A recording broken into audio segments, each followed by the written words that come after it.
Police officers, have you ever had to arrest family? While doing my nightly patrol, I noticed a black Hyundai swerving in the highway doing 95 miles per hour.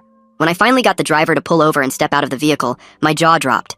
It was my wife, drunker than an Irishman, staring right at me. But instead of looking guilty or ashamed, she lunged at me. "You cheater!" she yelled, clawing her nails at my face. I tried to restrain her, but she just kept hitting me and trying to gauge my eyes until I had no choice but to handcuff her by force. I placed her into the back seat and took off for the police station. The whole ride there, she kept saying our marriage was over and refused to elaborate why she thought I cheated.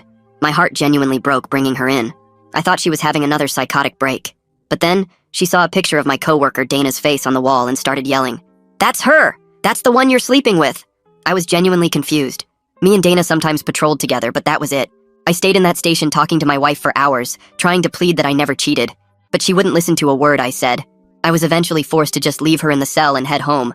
When I came back in the morning, my wife was still there. And that's when I saw Dana in the break room. She rushed to me immediately. "Oh my God, are you okay? Your wife is so crazy for saying all of that about us. Is there anything I can do to help?" I told her yes, there was. I took her to my wife and asked Dana to explain that we never slept together. "You're both lying. I found your lipstick in his patrol car." My wife slurred at Dana, who was stepping back looking genuinely scared. And before anyone else could get a word in, my wife's parents arrived at the station. Her father jabbed his finger into my chest.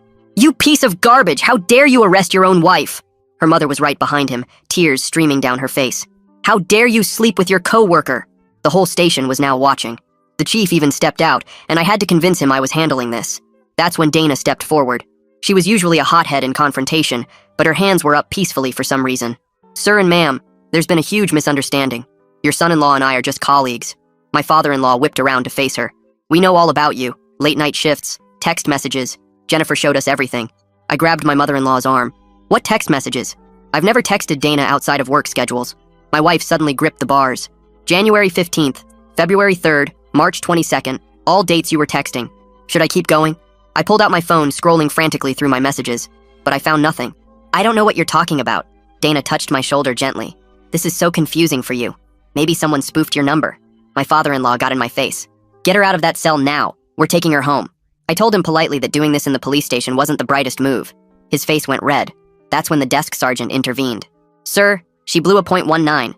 Your daughter is facing DUI charges. Bail hearing isn't until noon." "Then we'll wait," her mother spat.